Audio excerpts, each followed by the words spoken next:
The dulcet tones of one of their landladies rang out loud and clear. "Wake up, you two! Me and sister have a rescue mission on this morning, and we need all paws on deck."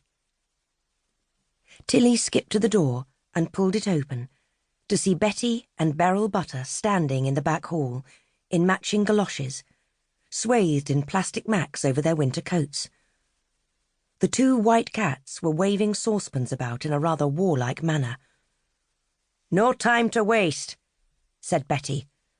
"Get yourselves dressed for snow shovelling. Poor old Bruiser will be stuck in his shed, and we need to get him out of there before the next load of snow comes.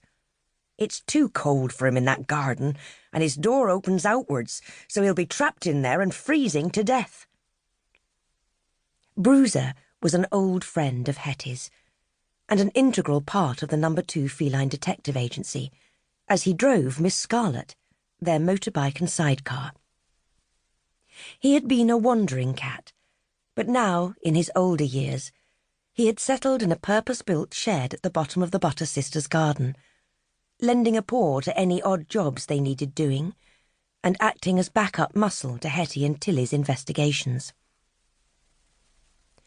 At the thought of Bruiser being in any sort of danger, Hettie sprang from her armchair, and she and Tilly set about the bottom drawer of their filing cabinet, which they used as a wardrobe. Dragging a hodgepodge of multicoloured thick socks and jumpers out, they pulled the clothes on over their pyjamas, finishing the outlandish look off with a pair of Wellingtons each, purchased from Tilly's friend Jessie's charity shop earlier in the week. They joined the Butters, and the four cats discussed their campaign to free Bruiser from his snowbound shed. "The first thing we'll have to do is get out the back door," said Beryl, giving the handle an aggressive tug. The door gave way, but the snowdrift that had gathered outside fell into the hallway in a miniature avalanche. Betty received the brunt of it, and her sizable form collapsed in a shower of snow and ice.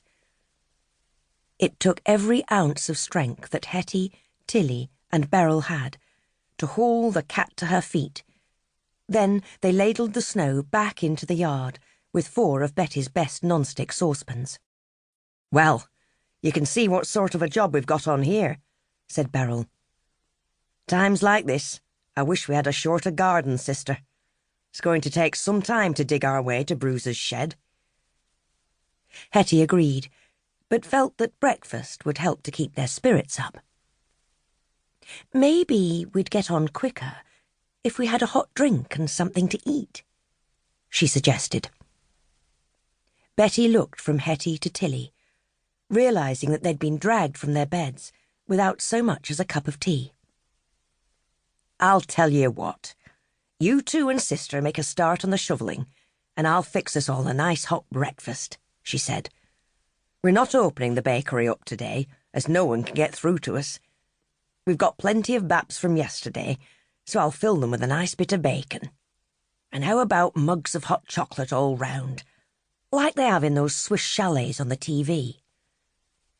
Hettie's heart leapt at the thought of a hot breakfast, and she led the party out of the back door, ladling as she went, and followed by Beryl and eventually Tilly, who benefited from letting the others go in front of her. The snow was very deep, and the drifts were high above Hettie's head, and, to make matters worse, it was freezing. There was nothing familiar about the backyard, just giant ice sculptures where the coal stack and dustbins normally stood, buried now in several feet of snow and ice. The mittens that the 3 cats wore were soon frozen to their paws.